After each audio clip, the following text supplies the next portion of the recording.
Hi, everybody.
Recording in progress. The tachlis isn't material. The tachlis is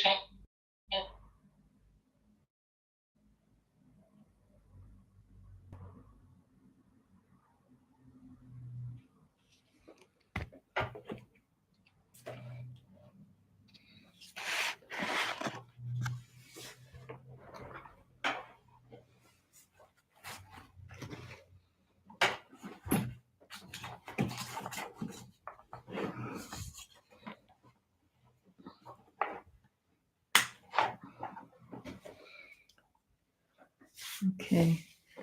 Let's just wait for the Zoom class to start.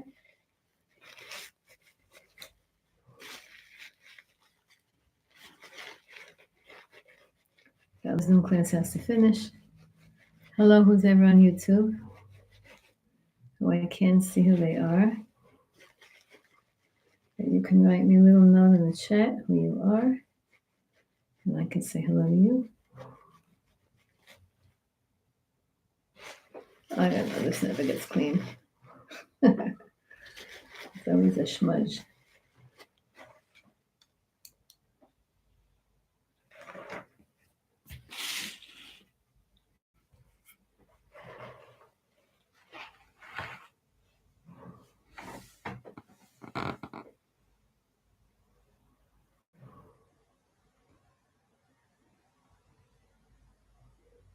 recording stopped. Okay. Hello. Hi, good morning. Good morning. Good middle of the day. Good whatever. Good everything. Everything good. Oh man, of a shear, so I don't know where the. Somebody's in the middle of a shear, like us. No, I just okay. Record to computer. Recording in progress. Oh, that's cool. You could even tell it to your computer and it does it? Yeah, I do it every single week for 6 years already. I mean, I just said you said it to your computer. Do you have No, I don't. No, I said it so that we would. Never mind. Okay. I didn't. No, it doesn't listen to me. It doesn't listen to you. Like our kids, they don't listen. And right. We have to have a new thing on the computer, like the computer. At least the computer listens to you. I have that. I do have that on my phone. Yeah. And it's the most annoying. It's the most annoying thing in the universe because it always thinks that I'm talking to. I turned it off completely. I took it off because it's called Google Assistant. It thinks that you're always talking to it. Always. It's very. So even if you talking to a friend, it will be like, "What? You want me to look up coffee?" It has a big. It has a big ego. It always thinks you're talking to it. Right. I have that on this computer also. That sometimes it will ask me questions and it'll think that I talk to it. Okay, let's talk about all kinds of things in the Parsha and amazing things going on in the world. First of all, let's talk about angels, because I talked in the beginning about angels. I said, let's talk about angels.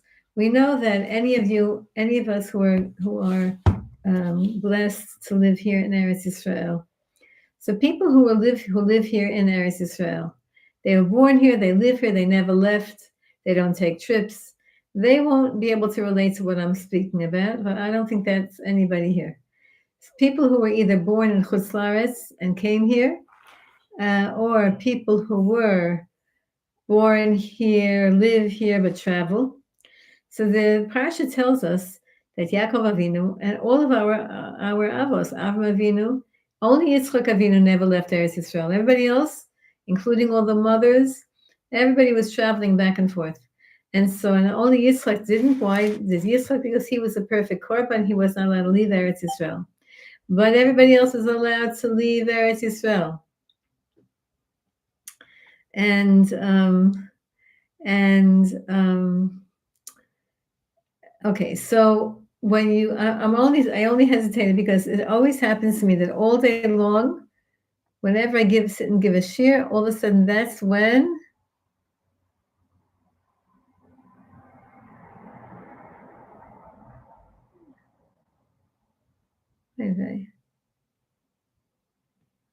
Hashem. Okay, so the Torah tells us like this: Yaakov Avinu was born here in Israel. Then he went to travel and he had to go out of the land of Israel to Lavan.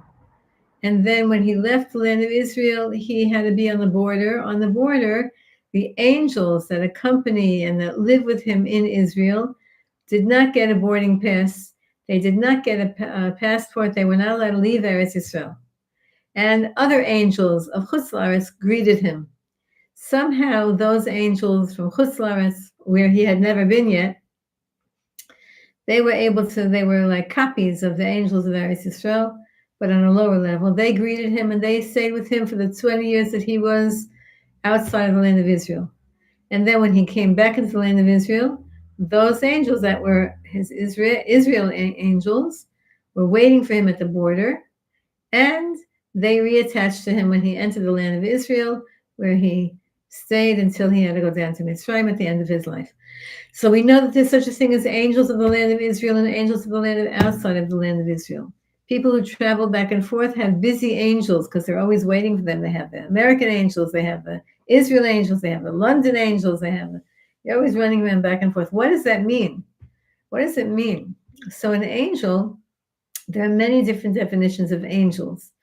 An angel in the Torah tells us that an angel could be on a simple level a messenger. It could be a human being that I'm sending on a shlichut. I'm sending and giving them a job to do. And so that's called an angel in halacha. A real angel, a spiritual angel, there are many different levels of angels, many different types of angels. The Torah tells us that there's different worlds where angels inhabit those worlds. We humans inhabit planet Earth and this whole galaxy, the whole solar system. And there's a level above us, which is not physically above us. It's just it's a different type of existence. It's right here, but it's a different type of existence. And that's where the lower angels live. And there's a higher level existence where the higher angels live. And then, of course, there's a highest angel, highest existence, which we can't even perceive of. But in this week's Parsha, Yaakov Avinu is called VAYISHLACH Yaakov Malachim. Yaakov Avinu sends angels, and there's a discussion: are they real angels? Or are they just people? He sends angels to his brother because he's about to enter the land of Israel. Again, VAYISHLACH Yaakov Malachim Lifanav El Esav Achiv Arza Seir Tzedei Edom. He sends angels to his brother Esav towards the land of Seir, the land of Edom. So there's a discussion that the Pri Tzaddik discusses and the Or HaChaim discusses that Esav used to live part of the time in Hebron with his father, with Yaakov, with Yitzchak Avinu, or wherever Yitzchak Avinu was, he would be near him, and part of the time he would be in the south of Israel, the south and the southwest of Israel, which was his portion, the land of Israel, in Seir, in Eretz Edom. They say that when Amalek came out to fight the Jewish people by Yam Suf, they traveled 400 miles from where they were staying to Mitzrayim, to Yam Suf. So Esav had wherever he was, he was back and forth. And here Yaakov Avinu said, well, he's someplace in the land of Israel. I'm going to send angels. They'll figure out, they'll find him. And I have gifts to give him and everything. So, and of course, the angels came back and said, your brothers, we found him. And somehow he found out that you're coming back to the land of Israel, and he's coming to meet you, and he has 400 armed guards, armed soldiers with him. And that frightened Yaakov very much. And he made all kinds of preparations. We'll talk about the preparations in a second. But the pasuk says, "Vayitzav otam lemor, kol tomrun la'adoni le'esav." So he told these angels. Some say they were just messengers, and some say they were really angels. That Yaakov Avinu had the power to. Just a second. 1 second.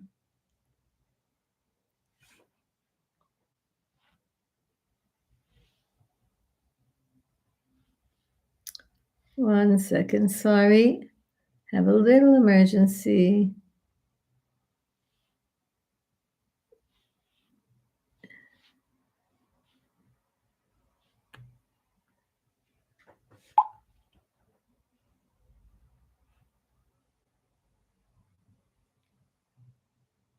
Just a second, sorry.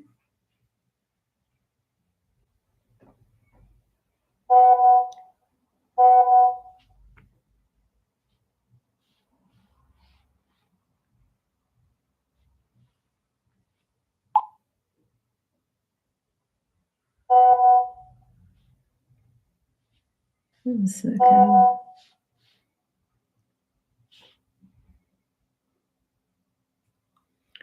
Okay, sorry. So funny how grandchildren always get you, right, when you can't talk to them. So he says them like this. The pasuk says, and he commanded these angels, and he said, "Ko tomrun la'adoni le'esav." So should you say to my master, to Esav. Ko amar abdecha Yaakov. So says your servant Yaakov. Im Lavan garti. I sojourned with Lavan. Va'echar ad ata. And I was delayed until now. I stood there. I lived there until now. That's 20 years.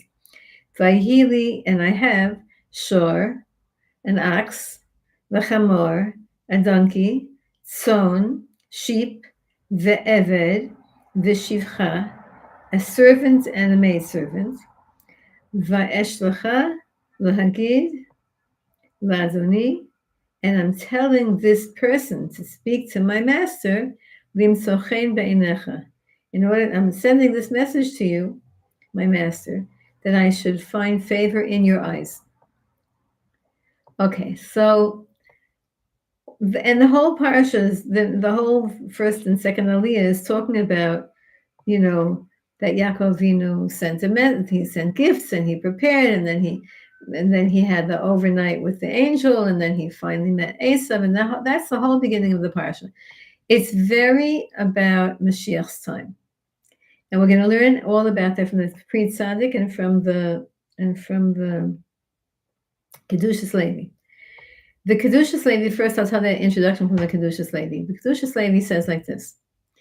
What's the difference between, one of the many differences between the name Yaakov and the name Yisrael? Because we're called both, right? We have Yaakov Avinu and Yisrael. We don't really say Yisrael Avinu, interestingly enough. We usually say Avram, Yitzchak, and Yaakov, right? We don't, even though Yisrael, we're Bnei Yisrael and Eretz Yisrael and Torah Yisrael, and Yisrael is the higher level of the name. So the Kedushas Levi says that Yisrael means a Jew who's able to hold cup with Hashem all day long. Wherever he is, he's in Devekus, he's attached to God. Whatever he's doing, whatever he's saying, wherever he's thinking, whatever, all day long he's just conscious. That's the highest level tzaddik. The highest level tzaddik has dveikut, has attachment to God in his mind, in his thought, constantly. Now, regular, I don't know if any, I doubt that any of us listening to my shir is the highest level tzaddik, but maybe you can be on that level. But the majority of people, the majority level tzaddik is us, meaning we think about Hashem when we're davening. We think about Hashem when we're making a bracha. And then we take a break and we do the laundry and we take out the garbage and we do our life. But the highest level tzaddik, even when he's doing his life, or even when she's doing her life, she's constantly attached to God in her mind. We do that a lot during the day, and we're always asking Hashem, "What do you want me to do? What should I do? How should I react?" We're always talking to Hashem all day long. It's true, but there are times when we lapse and we don't. And so that's Yaakov. Yaakov is the regular Jew who's good and wonderful and holy and talks to Hashem and thinks about Hashem, but then sometimes forgets and gets busy with other things. The way that a person can always be a perfect tzaddik is if they keep the place of memory, if they're conscious. Conscious means I'm always thinking. Rabbi Nachman says, always think about the world to come. All the tzaddikim say, when does a person do something wrong? A person does something wrong when they lose consciousness, when they have a shtuyot in their head, when they forget about halacha, when they forget about propriety, when they forget about respectability. That's when they do something wrong, when they forget. That's what we want to always remember. We want to have a good memory, so that we should remember always what the reality is. So the Yaakov's is we are almost perfect. And the Israel is always perfect, always thinking about Hashem, always davening, always attached. And that's the real true tzaddikim. So listen to this. The pre-tzaddik asks a question. He says, when Yaakovinu is telling his angels, go to Esav, he says to them, so should you speak to my master, to Esav. Why does he use the word my master, Adoni, when he's talking just to the angels? If he's talking to Esav directly and he wants to give him respect, okay. But why this extra word? And not just that, but why use the word ko? The word ko in Hebrew means so should you, or thus should you, but it always refers to something spiritual.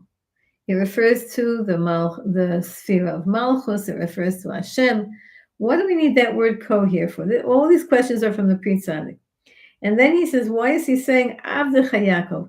Why is he saying your servant Yaakov when he's sending them a message? In other words, if he's speaking directly to Esav, okay, so I understand you want to speak in a modest way. And then he says, in Lavan Garti, I lived with Lavan, and Rashi says right away in the name of the Medrash, in the name of Chazal, what is Garti? Garti in Hebrew means I dwelled, or I sojourned, or I lived. But when you rearrange the letters, good, you get Taryag. In Lavan Garti, the Taryag Mistot Shamarti. I was able to hold on to my respectability, to my holiness. What does Esav care about that? Esav is not a holy person. Esav, Yaakov is trying to impress him with that he kept Taryag mitzvot. That's not the kind of thing that's going to impress Esav. And not just that, then he says, Vayili shor v'chamor. So in Chassidus we're taught that the shor refers to, a shor means an ox. Now, we're going to see that Yaakov Avinu had thousands of oxen or hundreds of oxen. He was very rich. And he had tons of chamorim because he gave him 100 of this and 100 of that. And the Arachaim HaKadosh says that he was so rich that even though he gave him a very, very generous gift, and in those days the gifts were not money, they didn't have real currency, it was animals was considered a very big gift. Yaakov gave a big gift, a generous gift. And the Arachaim HaKadosh says Yaakov was so rich that the gift he didn't even see that he gave him a gift. Even though he gave him hundreds of, you'll see, you read in the Chumash, 200 of this and 200 of that. He didn't even feel that he had so much. So, but why does he say shor v'chamor? So in Kabbalah, the shor, he's telling Esav. The shor refers to Yosef Tzaddik and Mashiach ben Yosef. And the chamor, ani rochev al chamor, refers to Mashiach ben David. And so he's trying to impress Esav by saying, I gave birth already to Yehuda. Well, the first is Yosef HaTzadik, and Yehuda. Yosef HaTzadik is going to give birth to Mashiach ben Yosef, and Yehuda is going to give birth to Mashiach ben David. And the Chazal tell us that the only one, what's the difference between, what's going to be the job of Mashiach ben Yosef, is going to be to vanquish Esav. So right now that Esav is still alive, meaning the Western world and the persecution of the Western world against the Jewish people, and we're asking for Mashiach. Which Mashiach are we asking for right now is Mashiach ben Yosef. Because first we have to vanquish and help Esav to do tshuva. That's Mashiach ben Yosef's job. And only then comes Mashiach ben David, who transforms the whole entire world. So why is he saying, tell to these angels, tell Esav that I already have Mashiach ben Yosef and Mashiach ben David? The Eved v'Shivcha, and these are all questions that the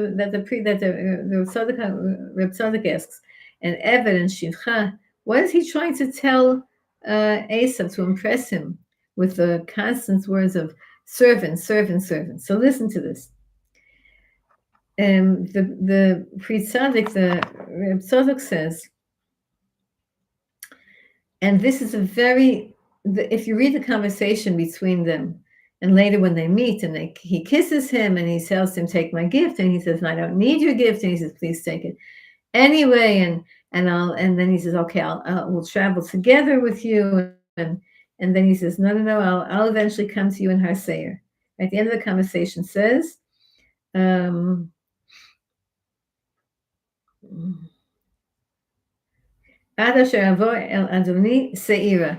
until I come, I'll meet the Esav accompanies this size. I'll accompany you. Let's hang out together. My men will protect you. And Yaakov says, I'll come to you. I'm going to go slowly at my pace, and I'm going to do all the work that I need to do, and I'll come to you in Seir. So what is this? And when you're reading it, you see that it has to be all Mashiach stuff. It can't just be Pshat. So the Pri Tzadok says like this. He says, Yaakov Avinu was talking to Esav, but at the same time talking to Hashem. So when he says, Vayitzav otam lemor, Kol tomu la'adoni, so should you say to God, my master, le'esav, and then to Esav. Talk to my master Hashem. I'm talking to you, Hashem, and I'm talking to you now about Esav. Kolamar Avdecha, Yaakov, and who's the servant now? I'm Yaakov, your servant Hashem. He's speaking to Hashem. He's speaking to the angels, and he's telling the angels, you're going to say these words to Esav, but I'm telling you that I'm right now speaking to Hashem. I'm speaking in a double language. It could be understood in both ways. Esav is going to understand it pshat, in a simple pshat. But I'm telling you that I'm really speaking to Hashem. And I'm saying to Hashem im Lavan Garti. I lived with Lavan for 20 years, with the biggest Russia, even a worse Russia than Esav. And I still was able to keep the Taryag mitzvah, even before they were given. Now, you know that the Torah had not yet been given. So how is it possible that Yaakov Avinu kept the Taryag mitzvah? So Chazal tell us that Avram Avinu, Yitzchak Avinu, Yaakov Avinu, they understood the roots of every single mitzvah. They didn't know, for example, they didn't, let's say, keep, I don't know, Erev Tavshilin, or, they didn't keep Pesach in the way that we keep Pesach, because the Pesach story had not yet happened, right? Or, they didn't, all of the mitzvot, they didn't put tefillin like the men now put tefillin. But somehow they knew